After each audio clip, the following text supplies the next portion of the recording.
उद्याच्या निवडणुकी संदर्भात संपूर्ण कणकवली शहरामध्ये आणि सिंधुदुर्ग जिल्ह्यामध्ये काल आमचे एकनाथ शिंदे साहेब आल्यानंतर अतिशय उत्साहाचं वातावरण या ठिकाणी आहे आणि नगरपालिकेच्या निवडणुकीमध्ये नगरविकास खाते शिंदे साहेबांकडे असल्यामुळे विकासाची पूर्णपणे जबाबदारी ही शिंदे साहेबांनी घेतली आणि म्हणूनच आज आपण जर बघितलं तर आमच्या शहराचं बोलायचं झालं तर शहरामध्ये आमचे संदेश पारकर नगराध्यक्षपदाचे उमेदवार हे एकतर्फी निवडून येतील अशा प्रकारचं वातावरण शहरामध्ये आहे.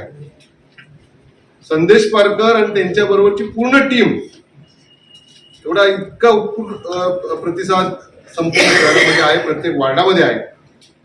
त्याच्यामुळे ते तर निवडून येतीलच आणि म्हणूनच संदेश पारकर यांच्यावर वेगवेगळे आरोप या ठिकाणी केले जातात, त्याचं उत्तर ते देतीलच. परंतु मी इथल्या शहरवासियांना सांगतो की तुम्ही खूप चांगल्या वातावरणात व्यवस्थितरित्या मतदान करा. खोट्या मतदानाला आळा बसण्यासाठी आम्ही उद्या आमच्या सगळ्या बूथवर आमचे सगळे पोलिंग एजंट असतील त्यांची सुद्धा आज आमची बैठक आहे. इथल्या पोलीस अधिकारी असतील त्यांनाही आम्ही सांगितलेलं आहे की आमचे इथले निवडणूक निर्णय अधिकारी त्यांनाही सांगितलेलं आहे कुठल्याही प्रकारचं खोटं मतदान होता कामा नये. आम्ही ज्या ज्या लोकांनी मुंबईत किंवा बाहेर मतदान केलेलं आहे त्या सगळ्यांची यादी आम्ही मिळवलेली आहे आणि म्हणून जर खोटं मतदान केलं तर कलम 172 अनुसार या कलमानुसार कमाल 1 वर्षापर्यंत कैद व दंड आणि दोन्ही शिक्षा होऊ शकतात. पूर्वीच्या IPC कलम 171D अनुसार या जुन्या कायद्यात कमाल 3 वर्षापर्यंत कैद किंवा दंड असे दोन्ही शिक्षा होऊ शकतात आणि IPC कलम 171F अनुसार या कलमानुसार किमान 1 वर्ष कैद व दंड अशा दोन्ही शिक्षा होऊ शकतात. आणि माझी सगळ्या मतदारांना विनंती आहे की कुठल्याही परिस्थितीत तुम्ही खोटं मतदान बोगस मतदान करण्याची प्रक्रिया कोणीही फोन केला तरी करण्यात या ठिकाणी येऊ नये. कारण संपूर्ण 17 वार्डात जो नगराध्यक्षासाठी उमेदवार आहेत त्यांचा एकच वार्ड असा आहे की 1123 मतांचा वार्ड आहे 17 वार्डात. बाकी सगळे वार्ड कुठे 600 मताचा आहे, कुठे 700 मताचा आहे, 800च्या वरती कुठं नाही. त्यामुळे थोडी संशयाला जागा आहे आणि म्हणून माझी या माध्यमातून सगळ्या मतदार बंधू भगिनींना माझी विनंती आहे की चांगल्या वातावरणात ही निवडणूक पार पाडायची असेल तर खोटं मतदान कोणी या ठिकाणी करू नये. आम्ही जर शहर विकास आघाडी म्हणून सगळे आम्ही एकत्र आलो आहोत, शहराच्या विकासासाठी एकत्र आलो आहोत. 5 वर्षाची संधी आम्हाला सगळ्यांना मिळून द्या.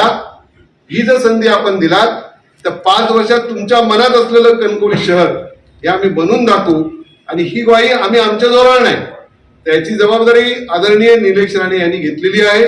आणि त्याचबरोबर काल ज्यावेळी शिंदे साहेबांकडे आम्ही बोलत असताना त्यांनी सांगितलं की लागणारे सगळे विकासाला निधी मी कुठल्याही गोष्टीत तुम्हाला कमी पडू देणार नाही, तुम्ही खात्री माझ्या वतीने द्या.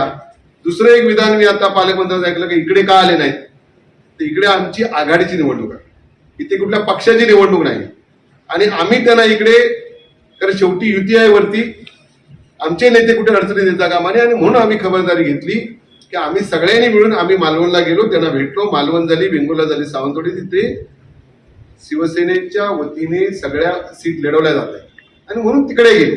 त्यामुळे कोणी वेगवेगळे शंका कुशंका काढण्याचं कारण नाहीये. आमचे नेते आदरणीय शिंदे साहेब यांनी सगळ्यांना एक ग्वाही दिलेली आपण सगळ्यांनी दाखवलेली पण आहे आणि म्हणून मी या ठिकाणी सांगतो की 5 वर्षात जे प्रामुख्याने लोकांना भेडसावणारे प्रश्न आहेत त्यात मुख्य म्हणजे गार्डन. इथे फिरायला एकही गार्डन नाही, इथे चांगलं स्टेडियम व्हावं, इथे ड्रेनेजची सिस्टम व्हावी, इथली काही आरक्षण आहे त्या आरक्षणात चांगला बदल करून सर्वसामान्य शेतकऱ्यांना इथल्या घराला चांगली परवानगी कमीत कमी वेळात मिळावी, दुरुस्तीला परवानगी मिळावी अशा प्रकारचा आमचा मानस असल्यामुळे चांगल्या वातावरणात चांगलं काम या ठिकाणी होईल. आणि आम्हाला जी नारळ निशाणी मिळालेली आहे ती आदरणीय स्वयंभूचा आम्हाला आशीर्वाद आहे, आम्हाला भालचंद्र महाराजांचा इथल्या लिंगरवणाचा आशीर्वाद आहे आणि या आशीर्वादाच्या जोरावर आणि इथल्या जनतेच्या जोरावर किती जरी पैशाचं वारेमाप वाटप झालं असलं तरी 100% वातावरण हे आघाडीच्या बाजूला शहर विकास आघाडीच्या बाजूने आहे. आणि म्हणून मी कणकवली शहरातल्या लोकांना मनापासून धन्यवाद देईन की आपण आज निदान बोलायला तरी सुरुवात केलेली आहे आणि म्हणून पुढच्या काळात आपल्या अपेक्षा भंग होणार नाही याची खात्री आपल्याला देतो आणि पुढचे जी काही मुद्दे आहेत ते संदेश पारकर यांनी मांडावेत अशा प्रकारची विनंती. की आमदार नितेश राणेंची पालकमंत्र्यांची पत्रकार परिषद म्हणजे सत्ता परिवर्तनाची परिषद आहे. पराभवाची चाहूल ही त्यांना लागलेली आहे. कुठंतरी या कणकवली शहरामध्ये प्रत्येक मतदाराची किंमत ठरवून 10,000 15,000 रुपये ठरवून कोट्यावधी रुपयाचं वाटप करून सुद्धा या कणकवली शहरातली जनता, स्वाभिमानी जनता विकली जात नाही, हे कुठंतरी त्यांच्या लक्षात आल्याच्या नंतर आता त्यांनी कुठंतरी संदेश पारकरांना विकत घेण्याचं ठरवलेलं आहे. संदेश पारकर हा स्वाभिमानी आहे. जशी कणकवलीची जनता आहे तशा प्रकारे संदेश पारकर हे स्वाभिमानी आहे. ते कधी त्या ठिकाणी विकले जाणार नाही. खरं तर जर नितेश राणेंमध्ये हिंमत असेल त्यांना मी आव्हान देतो, आज जर ते तुमची आता पत्रकार परिषद संपली आहे, आता जर ते असतील तर भालचंद्र महाराजांच्या समाधीवर त्यांनी यावं. मी आता येतो. स्वयंभू रवळनाथाच्या देवळामध्ये त्यांनी यावं. त्या समाधीला देवळामध्ये त्यांनी फूल उचलावं आणि त्यांनी सांगावं की संदेश पारकरांनी त्यांच्याकडे 30 कोटी रुपये मागले. मी येतो, त्यांनी यावं. हिंमत जर त्यांच्यात असेल तर त्यांनी आत्ता यावं. मी आत्ता आहे, सकाळी येत आहे 7 वाजता. मी सकाळी येतो. कारण कणकवलीतली ती जनता जी आहे ही भालचंद्र महाराजांची पुण्यनगरी आहे आणि त्यांना मानणारी आहे. स्वयंभू रवळनाथाची भूमी आहे. जर संदेश पारकरांनी जर 30 कोटी रुपये त्यांच्याकडे मागले असतील तर त्यांनी समाधीवर हात लावून सांगावं, नाहीतर मी त्या ठिकाणी येतो, मी हात लावून सांगतो. एक नंबरचे डरपोक आमदार हे पालकमंत्री नितेश राणे आहेत. हे नलावडेला घाबरतात, हे गोट्या सावंतला घाबरतात.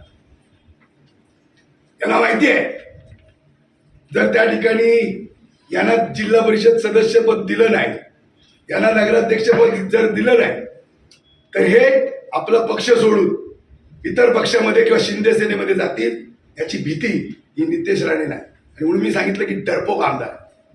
खरं तर पहिले आमदार यांना मी केलं. हे कुडाच्या निवडणुकीमध्ये उभे राहत होते, जिथं राणे पराभूत झाले तिथं हे उभे राहत होते. त्यांना कणकवलीला रस्ता मी दाखवला आणि पहिला कणकवलीचा आमदार त्यांना नितेश राणेंना जर कोणी केला असेल तर तो मी केलेला. आणि म्हणून ज्यावेळी कणकवलीकरांना विकत घेता येत नाही हे सिद्ध झाल्याच्या नंतर सत्तेमध्ये परिवर्तन होतोय. हे भ्रष्टाची टोळी आहे. भयमुक्त कणकवली आणि भ्रष्टाचार मुक्त कणकवली हा जो काही कणकवलीकरांनी नारा दिलेला आहे, जे कणकवली शहरवासी जे स्वाभिमानी आहेत, ही स्वाभिमानी जनता यांचा दर ठरवून सुद्धा ती विकली जात नाही. आणि मग कुठेतरी संदेश पारकरला आपण विकत घेणार आहोत अशा प्रकारचा काहीतरी एक भ्रम, एखादी चुकीची बातमी त्या ठिकाणी किंवा पत्रकार परिषद करतायत. माझं त्यांना आव्हान आहे, चॅलेंज आहे. हिंमत असेल तर आपण कणकवलीमध्ये आता असाल तर आत्ताच्या आता स्वयंभूच्या मंदिरामध्ये या, भालचंद्र महाराजांच्या समाधीवर या, तिथं हात लावा आणि सांगा संदेश पारकरने आपल्याजवळ 30 कोटी रुपये मागितले. या नगरपालिकेमधला जो कारभार आहे हा कारभार भ्रष्टाचारी आहे. कोट्यावधी रुपयाचा निधी गेल्या 8 वर्षामध्ये या शहरामध्ये आला, पण तो निधीचा विकास झालेला नाही. विकास कोणाचा झाला हा कणकवलीकरांना पडलेला प्रश्न आहे. सामान्य जनता दुर्बीण घेऊन त्या ठिकाणी विकास शोधते. कामं अनेक, ठेकेदार एक, हा अनिल पवार नावाचा ठेकेदार आज त्याच्या बंगल्यावरनं पैशाचं वाटप होतोय. तो त्या ठिकाणी पैसा वाटतोय. या नगराध्यक्षांना, या नगरसेवकांना परदेशी वाडा त्या ठिकाणी करतोय. जे लोक खऱ्या अर्थानं निष्ठावंत होते किंवा जे पक्षाचे काम करत होते ते आज गरिबीमध्ये आहेत, भिकारी झालेत. पण हा अनिल पवार नावाचा कॉन्ट्रॅक्टर, कारण तो नुसता कॉन्ट्रॅक्टर नाही, हे सत्ताधारी त्याच्यामध्ये पार्टनर आहे. आणि म्हणून हा जो काही सगळा भ्रष्टाचार झालेला आहे, या भ्रष्टाचाराला जनतेनं त्या ठिकाणी आता कौल दिलेला आहे. जनतेनं ठरवलेलं आहे की आम्ही सत्ता परिवर्तन करणार, या सत्ताधाऱ्यांचा पराभव होणार, याची चाहूल नितेश राणेला लागली. आणि म्हणून नितेश राणेंनी ही पत्रकार परिषद घेतली आणि कुठेतरी जनतेचा दिशाभूल करण्याचा हा त्यांचा प्रयत्न आहे. पण मी आपल्याला सांगतो, जशी 10-15 हजाराचा दर ठरवून कणकवलीला विकत घेण्याचा आपण प्रयत्न केला, तो प्रयत्न आपला फसतोय. आणि म्हणून तुम्ही कुठेतरी संदेश पारकरना विकत घेण्याचा त्या ठिकाणी प्रयत्न करताय. खरं तर मी संपूर्ण पत्रकार परिषद ऐकलेली नाही, काही 2-3 मुद्दे होते त्याच्यावर मी ऐकलेलं भाष्य, म्हणून मी भाष्य आता करतोय की परत एकदा सांगतो की नितेश राणे हे डरपोक आमदार आहेत. त्यांना त्या ठिकाणी सत्ता परिवर्तन होते. त्यांच्या मतदारसंघातल्या कणकवली नगरपंचायतीमधनं भाजपची भ्रष्टाचारी सत्ता जाऊन त्या ठिकाणी शहर विकास आघाडीची सत्ता येतं ही कळल्याच्या नंतर, पराभवाची चाहूल लागल्याच्या नंतर त्यांनी ही पत्रकार परिषद घेतलेली आहे. आणि माझं त्यांना आव्हान आहे की त्यांनी भालचंद्र महाराजांच्या समाधीवरचं फूल उचलावं आणि त्यांनी सांगावं जनतेला की संदेश पारकरनी 30 कोटी मागितले म्हणून. अनेक वेळा संदेश पारकरला त्यांनी विकत घेण्याचा प्रयत्न केला, पण संदेश पारकर कधीही त्या ठिकाणी विकत गेलेला नाही. अनेक घटना आहेत, अनेक निवडणुका झाल्या, अनेक कृत्य घडली, अनेक विषय घडले, या सगळ्याचा मी साक्षीदार आहे. पण संदेश पारकर जशी कणकवलीची जनता स्वाभिमानी आहे त्याच पद्धतीनं संदेश पारकर सुद्धा स्वाभिमानी आहे. आम्ही लढाई करू, अन्यायाविरुद्ध आवाज उठू आणि या सगळ्या याच्यामध्ये सत्तांतर हे नक्की आहे.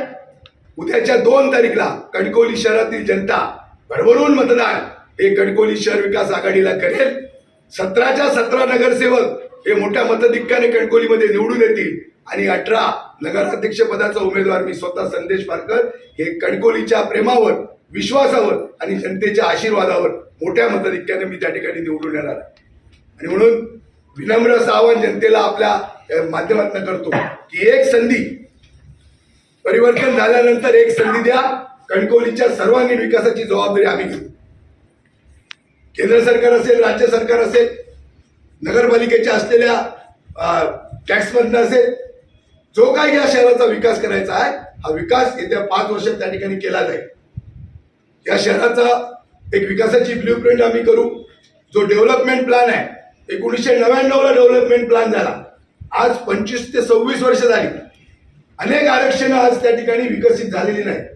ती विकसित आपल्याला त्या ठिकाणी करायचं आहे. भव्य असं व्यापारी संकुल आपल्याला बांधायचं आहे. चांगलं क्रीडांगण त्या ठिकाणी उभं करायचं आहे. चांगलं त्या ठिकाणी जलतरण तलाव उभा करायचा आहे. व्यापारी संकुल असेल, भाजी मार्केट असेल, मच्छी मार्केट असेल, अशा प्रकारच्या अनेक गरजा ज्या आहेत शहराच्या त्या ठिकाणी पूर्ण करायच्या आहेत. नगरपालिकेची सत्ता हातामध्ये घेऊन ते व्यवसायाचं केंद्र करायचं नाही. लोकांची आरक्षणं त्या ठिकाणी खाऊन पैसे मिळवायचे, भ्रष्टाचार करायचं नाही. या गोष्टी आपल्याला करायचं नाही. या स्वाभिमानी जनतेला एक आपली कणकवली वाटली पाहिजे. एक शांत सुंदर कणकवली निर्माण झाली पाहिजे. विकासाकडे वाटचाल करणारी कणकवली निर्माण झाली पाहिजे. हा आमचा प्रयत्न आहे. आणि म्हणून सगळे पक्ष, झेंडे, चिन्ह बाजूला ठेवून शहर विकास आघाडी म्हणून या सत्ताधाऱ्यांच्या विरोधामध्ये, या भ्रष्टाचारी टोळीच्या विरोधामध्ये भयमुक्त कणकवली आणि भ्रष्टाचार मुक्त कणकवली हा नारा घेऊन आम्ही लढतोय. आणि जनतेचा कौल हा 100% त्या ठिकाणी आम्हाला मिळतोय. आणि म्हणूनच पराभवाची चाहूल लागली, सत्तेमध्ये परिवर्तन होतं हे समजल्याच्या नंतर ही पत्रकार परिषद नितेश राणेंना त्या ठिकाणी घ्यावी लागलेली आहे. आणि त्यामुळे विजयाचा गुलाल जो आहे हा 3 तारीखला या शहरामध्ये कणकवली शहर विकास आघाडी या ठिकाणी उधळेल आणि हा खऱ्या अर्थानं माझ्या कणकवली वासियांचा सन्मान असेल. टाइम्स डिजिटलला लाईक करा, शेअर करा, सबस्क्राईब करा आणि बेल आयकॉन दाबायला विसरू नका. Times digital.